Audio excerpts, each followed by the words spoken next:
yo he quedado en la sombra en eso, es decir, nunca negué mi identidad, pero por ahí vas haciendo una vida por fuera Mm. y nosotros, la gente de Dorrego, hay unos 10 que nos seguimos juntando todavía. Ah, un Así que, montón. sí, son un montón, se nos han muerto como 3 o 4 porque somos todos grandes. Hay gente nacida en Dorrego, Mm. digamos que él y hay un compañero Hernández que sus 7 hermanos nacieron en Dorrego, pero nosotros, a pesar de lo que se pudiera creer, no es un tema muy charlado, como te diría, la disolución de la villa, el desplazamiento, Mm. porque evidentemente ha causado tanta pena, tanto dolor, que es algo que ahora lo empezamos a charlar, curiosamente. Recién ahora lo estamos charlando el último día, eso es lo que no hemos hablado. Colegiales es un conjunto de sectores, como pasa con la Villa 31. ¿Viste? La Villa 31 probablemente y la 1-11-14 son las que más relevancia han tenido, ahora también la 21-24. Y digamos, cada una tiene sus sectores con sus nombres y con sus habitantes, que no es lo mismo, no es lo mismo. Es decir, había un sector progreso, era solo paraguayos. Bueno, yo soy Raúl Guevara, hijo de Elena Guevara también, como tantas madres solas que habitaban la villa. Nací en el Hospital Fernández, me crié en Villa Dorrego, que es uno de los sectores de la Villa 30, colegiales. La mayoría de los que vean estos han escuchado hablar de la 31, de la 1-11-14, de la 21-24, y la 30 como la 29, que es del Bajo Belgrano, son las desaparecidas por la dictadura. No se habla en las organizaciones de derechos humanos de los desaparecidos colectivos. Nosotros somos 30.000 desaparecidos colectivos de colegiales, 6.000 familias. Los datos oficiales dicen que éramos 2.900. Bueno, también dicen que eran 8.000. ¿Se entiende? Ellos nunca podrían saber cuántos vivíamos en la villa, porque nosotros al Estado no le dábamos información que podía ser utilizada en contra nuestra. Bueno, ese soy yo, ya me fui presentando a las bocanadas. ¿Qué más les puedo contar? Bueno, fui a la escuela, en las escuelas del barrio había 3 o 4 escuelas públicas cercanas y entonces los chicos de la villa se repartían entre ellas. Algunos poquísimos hicimos el secundario y unos poquísimos lo terminamos, por supuesto, de noche, otros lo dejaron a mitad de camino. Y bueno, y después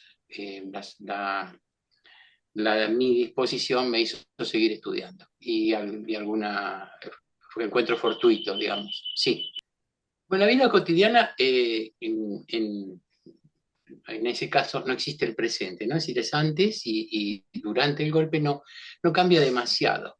Nosotros siempre sufrimos violencia institucional, nosotros sí sabemos de rayas, nosotros sí sabemos que te despierten a las 3 de la mañana pateándote la puerta, que saquen a los hombres a los golpes, que detengan a los que a ellos se les ocurra, que busquen armas donde no hay, que manoseen a nuestras madres, nuestras hijas, nuestras hermanas. Sí sabemos de eso. No fue nuevo el golpe en eso para nosotros.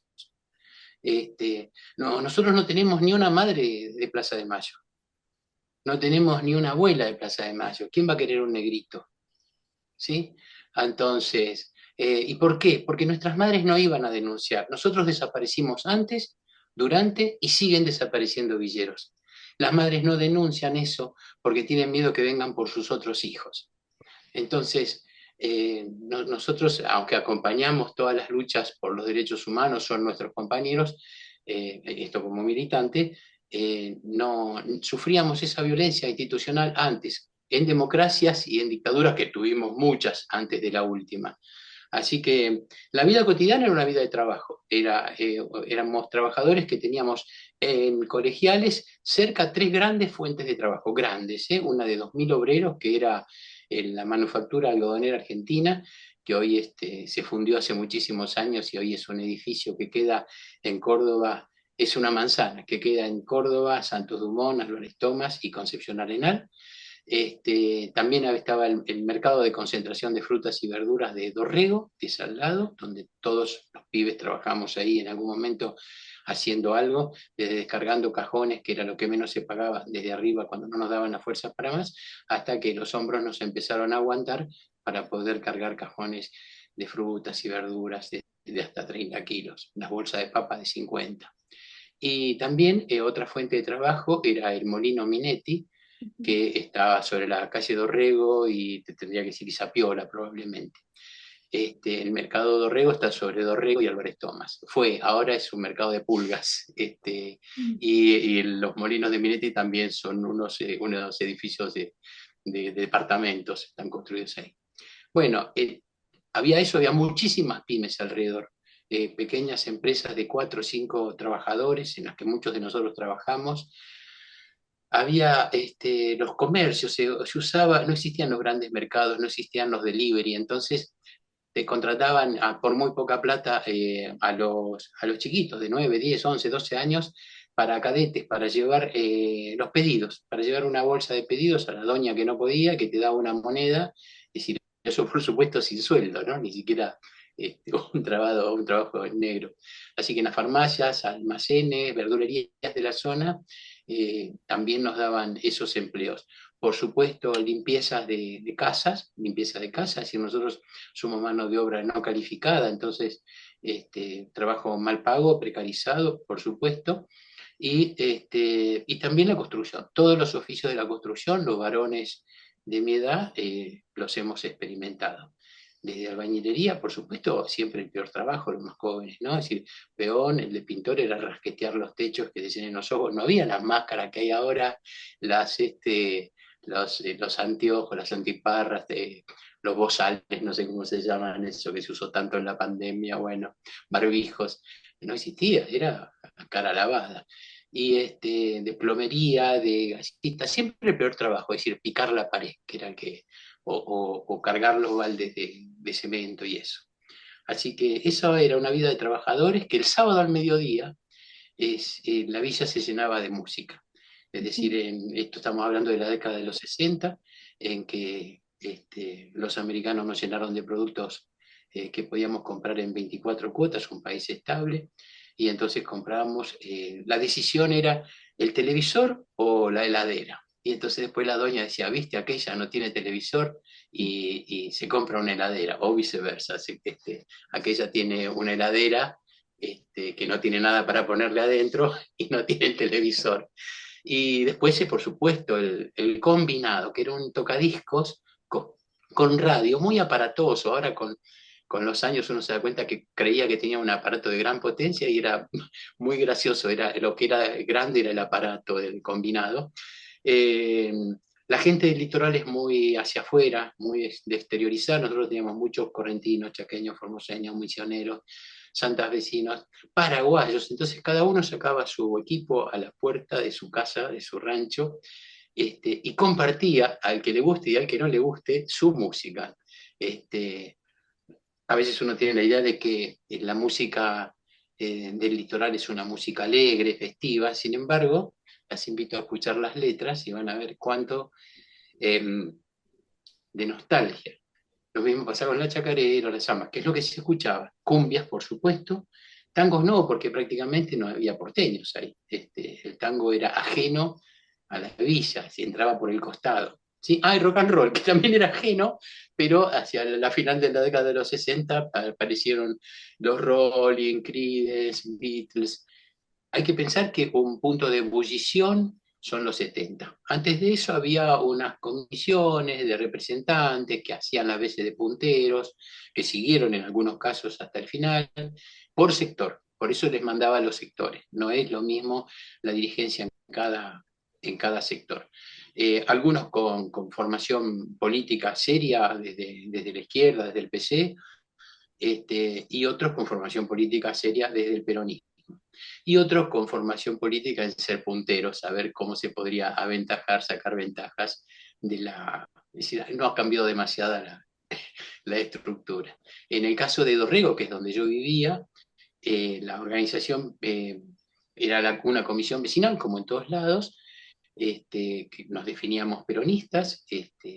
De hecho, bueno, y la iglesia que teníamos, había dos capillas. La iglesia siempre estuvo, la iglesia católica estuvo siempre recorriendo las villas, con monjas, al principio, de diferentes congregaciones, y con curas, unos de Don Bosco, que es un colegio que está al lado del Molino Minetti, el León 13 se llama el colegio, que pusieron una capilla en la calle que sería Matienzo ahora, y no te diría la dirección exacta, pero sobre eso hay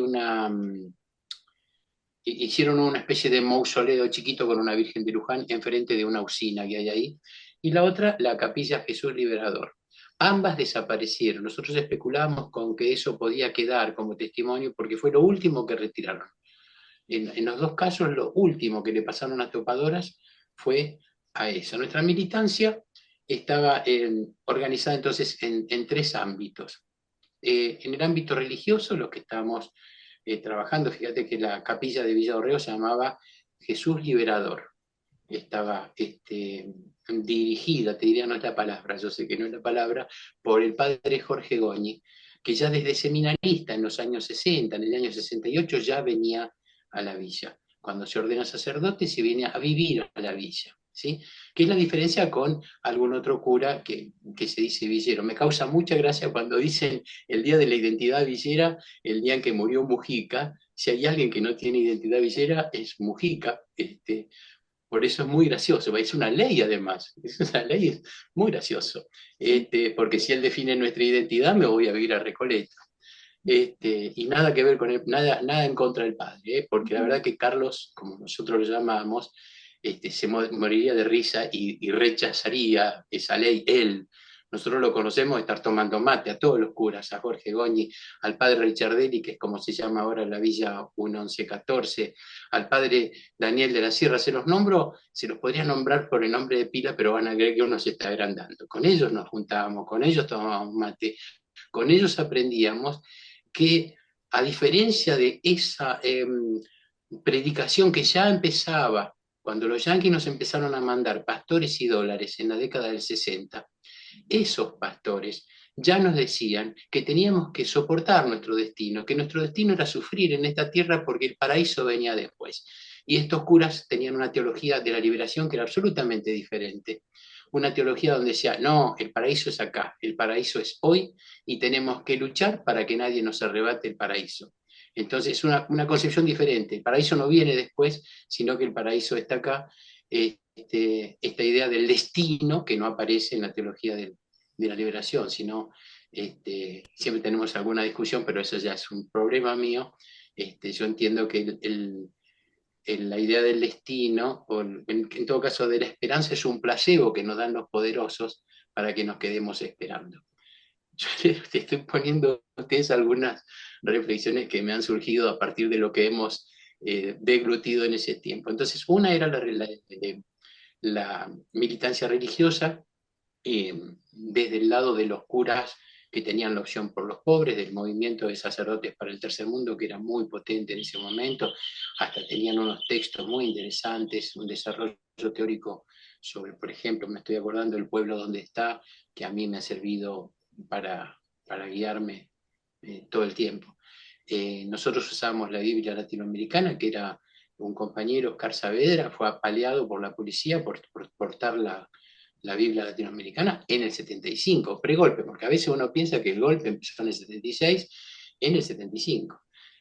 Fue muy castigado y le robaron la Biblia o se la destruyeron.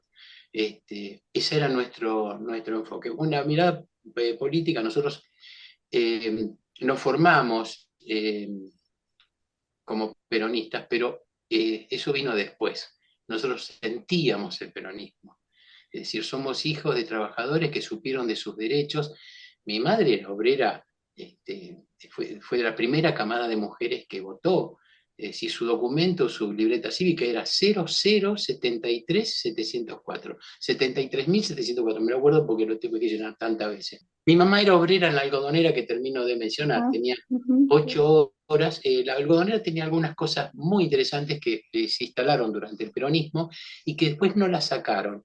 Tenían enfrente, ahora hay una productora de polka, enfrente sobre Santos Dumont, en que tenían una guardería, ¿sí?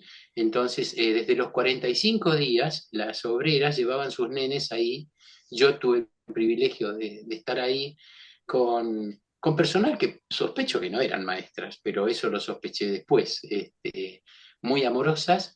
Teníamos cunas hasta los 3 años y después unas reposeras y a partir de los 3 años un jardín de infantes.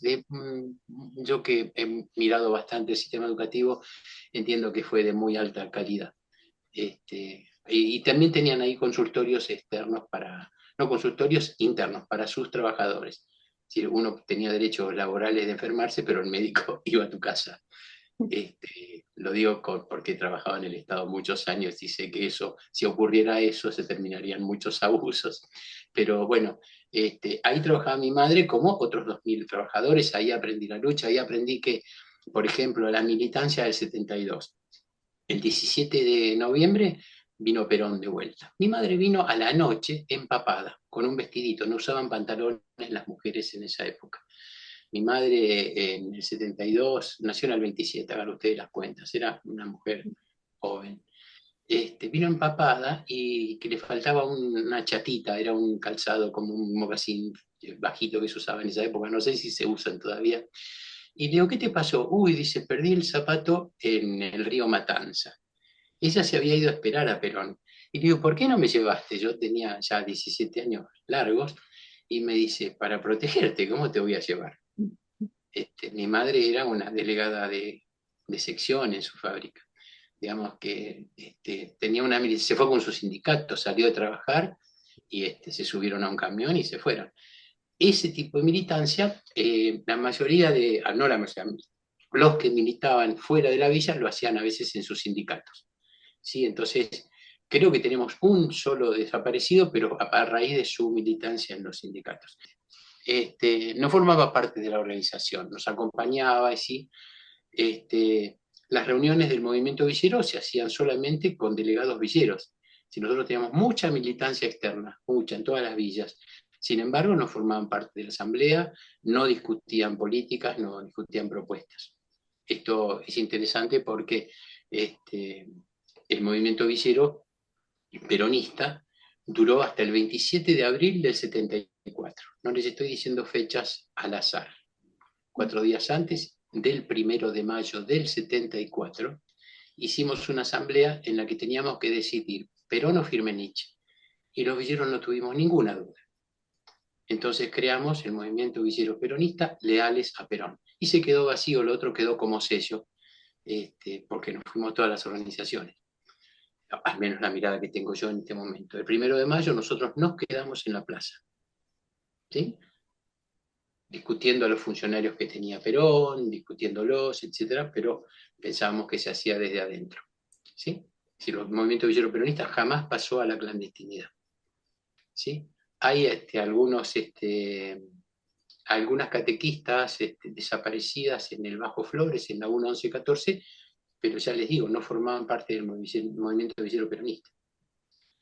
Bueno, y hay una tercera opción, que era la doble pertenencia, una militancia religiosa y una militancia política. Había gente que solo militaba en la religión, ¿sí? Es decir, que eran catequistas, que participaban de procesiones, que organizaban el traslado de la Virgen por los ranchos, otras que trabajaban solamente en política, que no querían saber nada con la religión. Bueno, de hecho yo acompañaba todo eso hasta que vi la muerte de Carlos el 11 de mayo, y entonces eh, decidí volver, ¿no? Y a partir de ahí fue la doble militancia. Y hasta ese momento era solo política. Ah, y era social, porque nos estamos olvidando de una militancia social. La militancia social que hacíamos nosotros, para nosotros, ¿qué era la política? La política era transformar la realidad. y no esperar que alguien nos transforme nuestra propia realidad.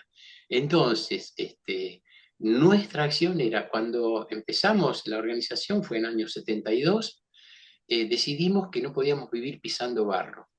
Entonces empezamos a pedir que nos traigan escombros, escombros de cualquier hora y los tiren en la entrada de la villa, y nosotros hicimos todos los pasillos de la villa, todos los pasillos de la villa. Ahí les mandé un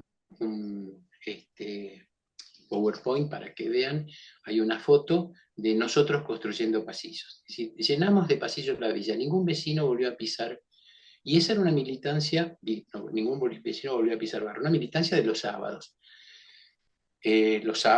aunque domingo a veces, pero casi siempre eran los sábados, picábamos el escombro con masas, con ladrillos, los distribuíamos y le metíamos cemento y arena que comprábamos nosotros con aporte de los vecinos, con alguna rifa, etcétera. Siempre algún donante aparecía de afuera, y era la ventaja de tener un cura un cura en el grupo, porque la iglesia siempre pudo conseguir recursos para esas cosas. Y después tampoco teníamos agua, acarreábamos el agua de a 100 metros, entonces logramos que Obras Sanitaria, aprovechar la primavera democrática, nos pusieron caño con más presión y pudimos distribuir una canillita por casa para que nos pudiéramos bañar en el rancho, ¿sí? Y poder tirar agua en los pozos ciegos, en los inodoros. Es decir, todo eso fue iluminamos todos los pasillos. Es decir, por eso te decía, todos aprendimos de albañilería, todos aprendimos de electricidad, de plomería. Había unos baños públicos que yo ignoro, pero sospecho que fueron hechas en el 62, por ahí, en el gobierno de Ilia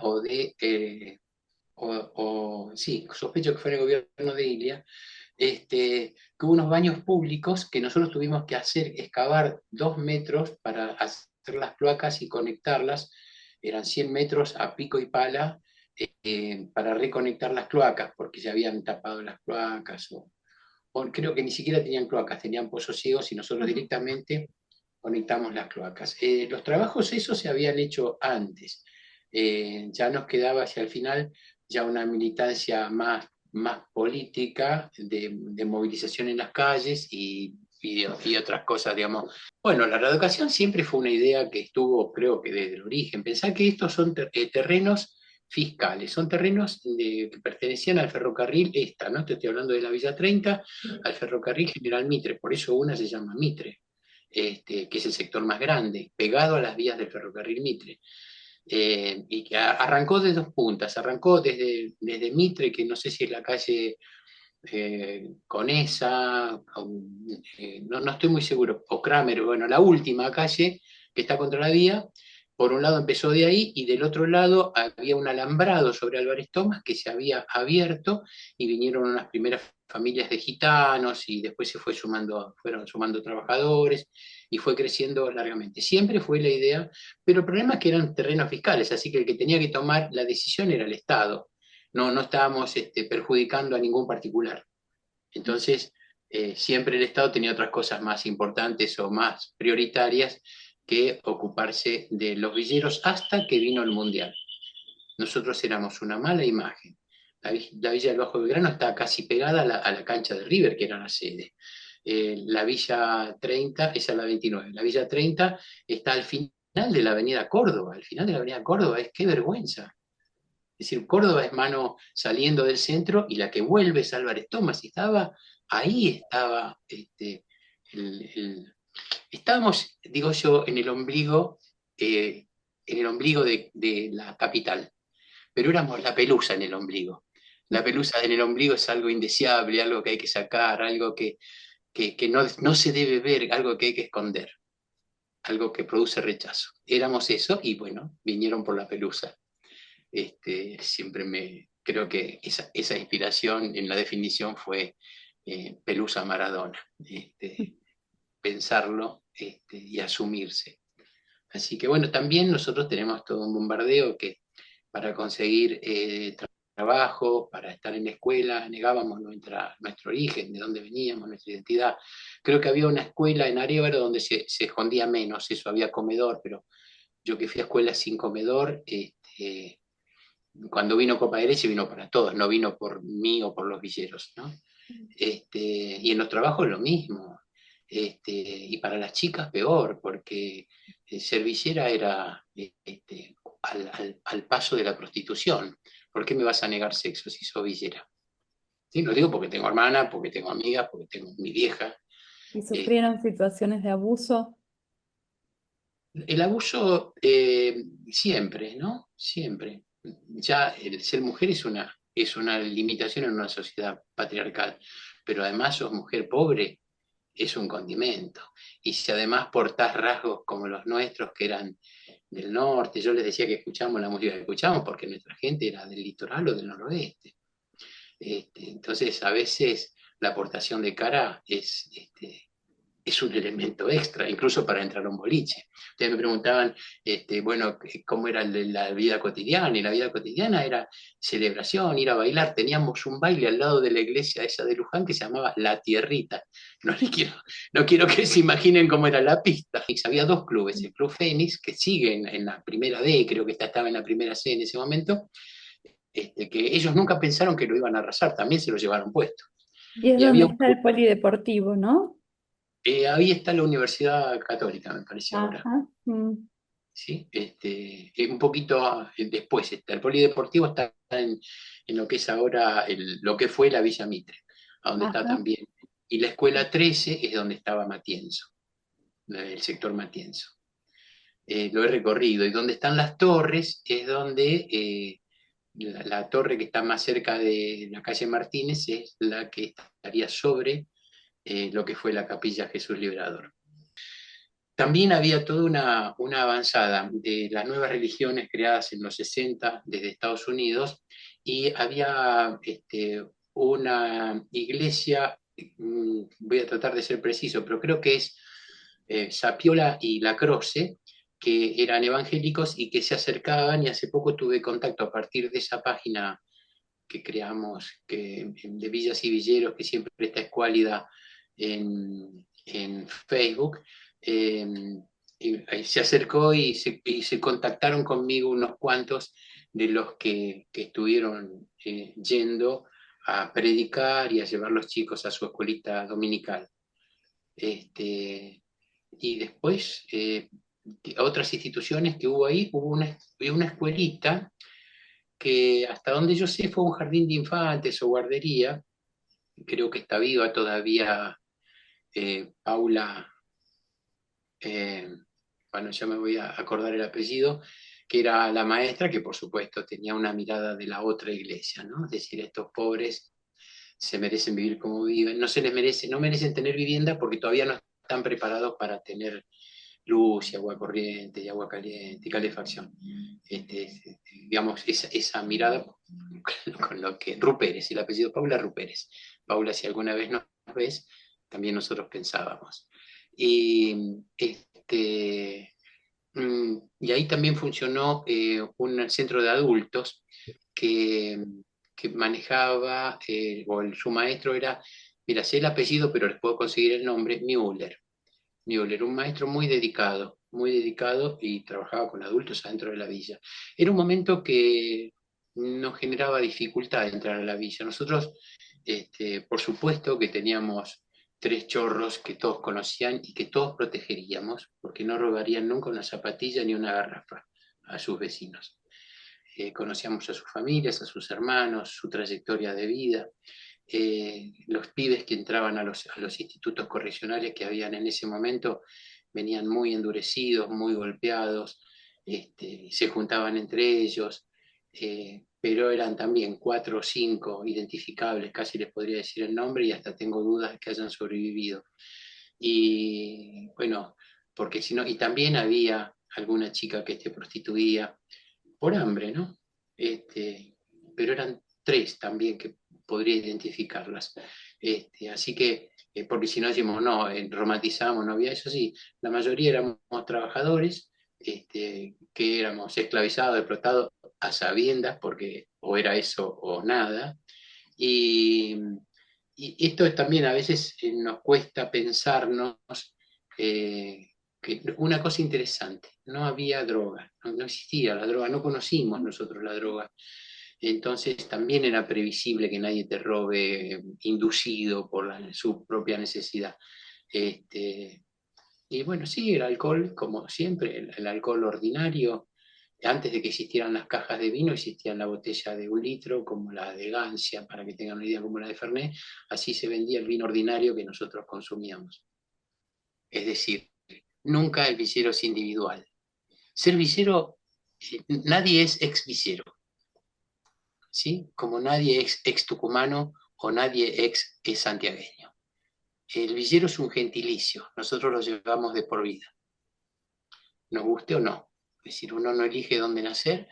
Y esto también para mí es un descubrimiento. A ver, un momento alguien nos nombraba la ex Villa 30, los ex villeros de la 30, y nos hacía demasiado ruido a nosotros. Nos hacía demasiado ruido que nos reuníamos y, y quería escribir con nosotros, y es muy difícil escribir con nosotros, porque a menos que puedas percibir, sentir, no se trata de pensar acá. Y entonces, esta idea de, yo estuve en primera persona porque el primer sector que se empezó a quitar era donde yo estaba viviendo, y nos despertamos a la mañana rodeados a las 6 de la mañana, un 25 de mayo del 77. Este poder preciso porque yo estaba ahí, digamos, quizás si no sería más difuso. Este, un 25 de mayo del 77 estábamos rodeados de uniformes verdes y azules, la Federal y el Ejército, con perros y caballos, como se usaba en ese momento, venía la montada para atropellar, cercaron la villa, nos avisaron que nos empezaban a desalojar y desalojaron lo que hoy sería Concepción Arenal desde Conde hasta Zapiola. Hubo que salir, saqué unos poquitos muebles que tenía, los dejé en la casa de una mamá soltera que le iban a ser más fácil que a mí. Este, Recuerdo pasar entre medio de los policías que no nos chequeaban, me llamó la atención que no nos palpaban de armas, de nada, este, porque salíamos, yo estaban de espalda y después para entrar sí teníamos que explicar que estábamos, que vivíamos ahí. Este, y eso fue sorprendente. Y vinieron medio como de custodia, como viste la policía que ponen en los estadios, que no vienen para operar, sino para evitar disturbios. Mm. Y después vinieron las topadoras. Primero la mudanza, ¿no? La mudanza fue, trajeron los camiones de recolección de basura, que no eran como los de ahora. Eran volcadores, camiones volcadores. Los habían manguereado más o menos y nos subían, venían empleados municipales. Es interesante esto porque solo en dictadura se pueden hacer estos despropósitos, porque las tierras eran fiscales de jurisdicción nacional, el ejército era de jurisdicción nacional, la policía federal era de jurisdicción nacional, pero los empleados eran municipales. Y el que daba las instrucciones era Cacciatore, que era el intendente de un militar, intendente de Buenos Aires. Y si no, sería un problema jurisdiccional bastante serio, ¿no? Eh, el asunto es que nos cargaban los pocos muebles, los tiraban sobre esos eh, camiones. Ya había habido desde hacía años varias empresas que vendían terrenos en 100 cuotas, Ujú. Canmar, Luchetti, me estoy olvidando de alguna más. Y los trabajadores no nos gustaba vivir en la villa, no era por placer que vivíamos ahí, todos queríamos, aspirábamos a un lugar, una casa propia. De hecho, al ir avanzando el tiempo, cambiábamos nuestros ranchos de madera por ranchos de ladrillo, que se ponían de canto, le decíamos nosotros. El ladrillo común se ponía así, no existían los ladrillos huecos, y si existían nosotros no los conocíamos, y nosotros poníamos el ladrillo así para que la pared quedara de 5 centímetros, pero nos rindiera más. Con 1/3 de ladrillos podíamos construir una pieza. Las ventanas, las puertas se compraban en algún desarmadero que siempre había sobre Niceto Vega. Eh, Así que eso se conseguían regaladas. Ustedes imaginen ventanas sin vidrio, son ventanas de madera, es decir, para nosotros la luz era salir afuera, salir a la veredita que habíamos hecho. Algunos tenían un patiecito y algunas doñas tenían sus plantitas, sus flores, y por supuesto las más viejas tenían toda la medicina que se puso de moda ahora, pero ya la tenían ahí. tenían la ruda en la puerta para que no entren los malos espíritus, y teníamos eh, menta, cedrón, manzanilla, todo lo que puedan imaginar ustedes. Ahora, eh, mira, me hicieron dar un toque sociológico, es decir, una mirada de la cultura popular. La cultura popular, bueno, les termino el cierre, esto fue así, nos llevaron, nos arrastraron, nos pasaron las topadoras por encima, quedaron pilas de escombros que después se fueron llevando. Es la parte que ya no vi. No vi cuando acomodaron. Nosotros demoramos mucho tiempo charlando entre todos en volver a pasar por ahí. Es decir, mucho tiempo. Y yo estuve hace 2 meses, entré, pasé, porque es como un llamador, estaba en colegiales, y no pasé, después me di cuenta que yo no pasé por donde estaba mi rancho. Es muy Después te chiquito. puedo compartir un relato de una nena de 11 años, de cómo vio eso, y vas a ver la diferencia de estar adentro y de estar afuera. Y cómo resistió la villa, ciertos sectores, bueno, los militantes, los más militantes. Yo por razones de militancia, después del 77 prácticamente no aparecí, me fui, en enero del 78 me fui al norte, y no aparecí la ventaja de que no había celulares. Hoy no estaríamos ninguno, digamos, ¿no? Porque no teníamos teléfono, así que no estaba en ninguna agenda. La mayoría de los militantes teníamos, como ustedes ya saben, un nombre ficticio. ¿Cómo se llama Vidal? Es el negro Vidal, Ujú, ¿sí? Este, y yo para muchos soy el negro Guevara. ujú. Así que eso facilitaba muchas cosas. Eh, Así que yo después no volví por mucho tiempo, y tendría que pensar cómo fue que nos empezamos a juntar. Bueno, se invitó a Inés, invitó a Ana María Barreiro, te doy nombre y apellido, que fue de las primeras militantes, asistente social, profe de la UBA, vive en colegiales, está en el grupo Memoriosos. Así que, por supuesto, ofrezco su contacto porque ella tiene una mirada de la iglesia. Ella vino como una niña del colegio, Compañía de María, de La niñas compañía de María. católicas, Ujú. claro, que venían que venían a ayudar en el catecismo y todo eso, lo mismo que Inés, que vino de su colegio de monjas, y otras, de la Misericordia teníamos, la Misericordia que está en Cabildo, que era mucho más pituco, ¿no? Contra sus papás milicos venían, de alguna manera. Este, y bueno, ponían mucho, la verdad que ponían, porque era muy seguro entrar a la villa también en ese tiempo, ¿no? Y por eso insisto sobre esta cosa. Mi madre, que era una militante vinculada, consiguió un alquiler que compartió con la mujer del abogado de Angelelli, que estaba preso. Son los vínculos de los militantes, ¿no? Cerca de la villa todavía, creo que en colegiales. Este, y creo que vinculado a la iglesia consiguieron eso, bueno, porque si era el abogado de Angelelli, obviamente estaba vinculado a la iglesia y estaba preso, Rojo de apellido. No me acuerdo el nombre y no sé si vive, porque son gente, estoy hablando, Vidal es el gran referente porque era viejo, este, porque tenía 31 años, tenía 30 años. Las dirigencias de la villa, yo era el secretario general de Villa Dorrego, tenía 19, pero por encima mío estaba el vicepresidente y el presidente, que eran viejos de 30, que se respetaba por la edad. Yo no podía ser respetado, no importa cuánto yo le hiciera, no importa que pudiera recetar el capital, no importaba, o la doctrina peronista, eso no ¿Y importaba. estuviste en los congresos del MVP? Por supuesto, tengo una foto, les mandé una ahora ahí tengo varias, pero esa es la primera que encontré, que está en ese PowerPoint que les mandé.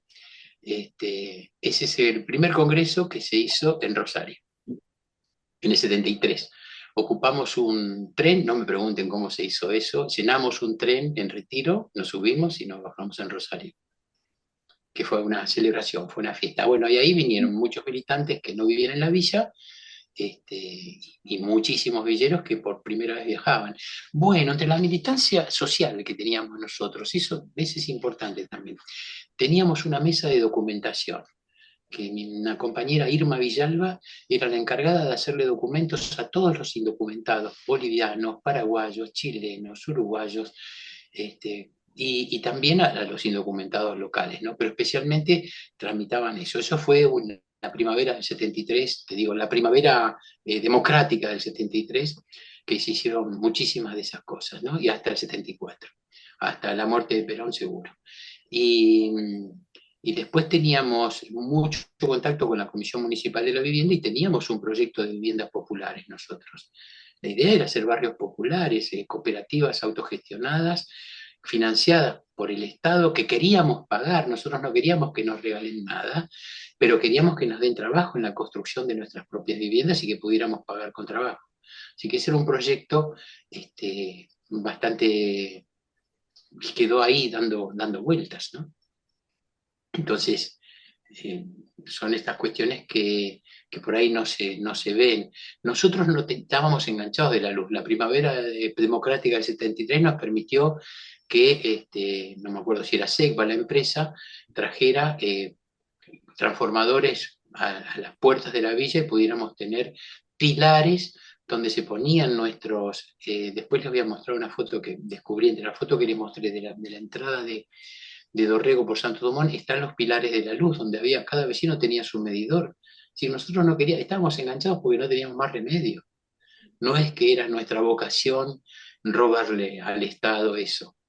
Eh, Igual la sensación es que el Estado era un deudor nuestro, ¿no? Por la condición de vida que nos tocaba atravesar. Pero nosotros pagábamos la luz, nosotros hicimos para la recolección de basura unos grandes depósitos a las entradas de la villa, donde la gente iba y tiraba su basura y venían los recolectores cada día y se lo llevaban. Digamos, esa es la militancia social, especialmente, que yo les contaba. Y en la militancia social llevábamos chicos de vacaciones a Mar del Plata, por los contactos de la iglesia, ya les digo, íbamos creo que se llamaba una colonia marista que hay en Chapadmalal, y llevábamos 100 chicos, y los llevábamos a conocer la ciudad de los niños, que ese era un trabajo militante, de militancia social, si querés, militancia social y política. Es una militancia social desde una concepción política, ¿sí? Esta idea de los únicos privilegiados. Y, y a los más grandecitos una vez llevamos 30 a Bariloche. Yo no sé si alguna vez esos chicos han viajado, pero sí saben que se podía viajar, que ellos podían, ¿sí? Porque muchos de sus padres el único viaje que habían hecho era desde su provincia hasta la villa, y nunca más, y después a visitar parientes en el conurbano, ¿no? En los suburbios de la ciudad. Entonces, esa es un poco la realidad de lo que hemos vivido por ahí. Yo creo que recién ahora, curiosamente, antes de saber de Victoria, eh, el mes pasado que estuve con Vidal Pine y hablé con mi hermanita tiene 58 años, y tenía 11, Ujú. y la grabé porque nunca en 48 años habíamos hablado del tema. Es, eh, y nos pasa con todos los de Dorrego. Claro. Estoy diciendo Dorrego porque son los contactos que he Ujú. conservado. Y ninguno, nos reunimos y jamás hablamos de eso. Ujú. Hablamos de lo bueno. Lo bueno eran nuestras celebraciones, los carnavales, la Navidad, el Año Nuevo. Y eso sí, porque ahí ponemos la nostalgia. Pero lo Ujú. otro evidentemente nos causó tanto dolor, porque cada uno, nosotros, viste, te sigo insistiendo en el nosotros. Hablamos muchas veces cuando yo escribo como nosotros, ¿sí? Ujú. Me lo han hecho notar las profesoras de lengua, y sin embargo, yo quiero involucrarte cuando digo nosotros, quiero meterte dentro de la lectura, porque de golpe sacaron el nosotros, las topadoras reemplazaron la solidaridad por la individualidad, es decir, ni siquiera el individualismo, porque el individualismo es una posición política en la que yo me salvo solo. De golpe nos encontramos desamparados y solos, ¿sí? En la salida individual obligatoria. Sin embargo, hubo pequeñas solidaridades de familias que se juntaban para alquilar cerca porque tenían su trabajo cerca, Si se iban a 2 horas de viaje, no tenían la gimnasia de ir en tren y volver 2 horas. Muchos se fueron a Derqui y a William Morris, otros fueron para el conurbano, otros fueron a otras villas, ¿no? Que tenían parientes en otras villas que le hicieron lugar. Este, y entonces fue eh, un descalabro organizacional, no tuvimos respuestas organizativas. La iglesia que hablaba es una iglesia marginal, minúscula, ¿sí? La iglesia potente es la iglesia conservadora, la que Ujú. ahora está proponiendo esta ley de educación, no es la Libertad Avanza, no se engañen, es la iglesia conservadora y liberal que busca el financiamiento del Estado para las escuelas privadas. Si el Estado tiene que estar ausente, ¿cómo es posible que la Libertad Avanza proponga el financiamiento? No puede ser, es un contrasentido. Entonces, ojo con esto, pero además es un distractor. Tenemos otros problemas más serios. Nosotros, cuando tuvimos que asumir esta responsabilidad de hacernos cargo de cómo resolver esto, teníamos que arreglar problemas en el trabajo, problemas de aprender a viajar y cuántas horas necesitaba. A nuestra vida se le agregaron 4 horas de trabajo, 4 horas más, porque eran 2 de Claro. viaje para ir, 2 para volver, no poder tomar horas extras porque el cuerpo no ¿Vos aguanta. dónde fuiste a vivir? Estuve, como era un militante, estuve viviendo en diferentes destinos, Claro. Ujú, amigos, compañeros, iglesias, hasta que me fui al norte. Sí, ujú. pero en el caso de mi familia, ya te digo, pudieron alquilar, en la casa de casi todos mis compañeros pudieron alquilar. Hoy en día todos tienen casa propia. Ujú. Todos tienen casa propia, el sueño de la casa propia, que es un sueño muy antiguo en la Argentina, ¿sí? Es decir, nunca un sueño es alquilar, poder pagarme el alquiler, sino el sueño de la casa propia, no importa que si siempre se decía en la villa, eh, este rancho es pobre, pero es mío. Ujú. ¿Sí? Esta idea, este concepto, y todos tienen, algunos les ha ido mejor, otros peor, no te olvides que hay 50 años de trabajo encima, entonces, Claro. este, y Y vos algunos nos contabas de tu hermana que la grabaste y ella qué fue lo que te contó.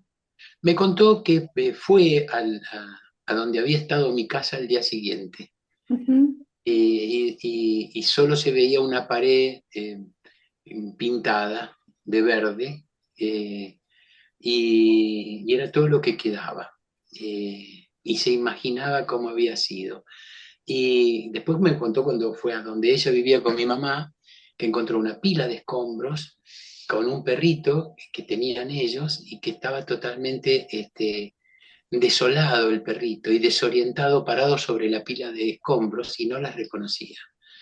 Eh, y, y vio los vecinos se quedaban, porque ella y mi madre se quedaron hasta último momento en la villa.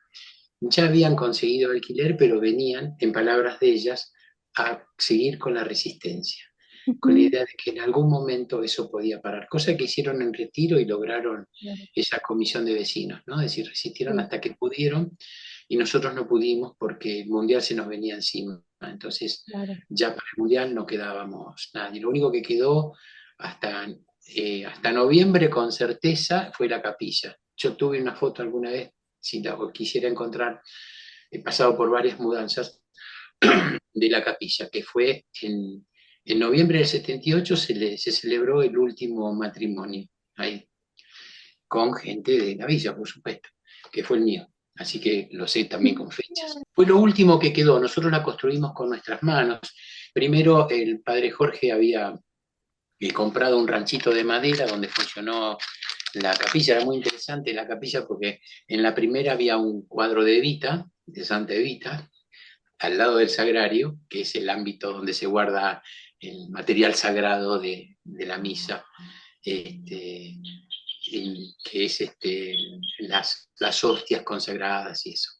Y entonces ahí estaba. Y después cuando pudimos construirla un poco más grande, ya la capilla, le hicimos unos vitrales nosotros, que eran de hormigón armado con botellas de vidrio de colores, muy lindas, no sé si alguien podrá tener rescatado eso, y, y ya fue capilla. Lo único que logró que le nombren parroquia fue el padre Ricciardelli, madre del pueblo, eh, en Flores.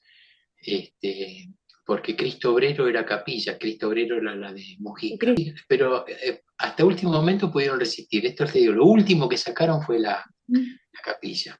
Y el último que salió es este compañero Oscar Saavedra, que falleció hace 3 años. Fue el último que salió, se quedó protegiendo la capilla, era un catequista al que lo apalearon por tener la Biblia, ¿no? Ujú. Este, sí, y después, bueno, y la otra, la de Cacupé, que es la de Barracas, era Sí, la Villa 21 en ese tiempo.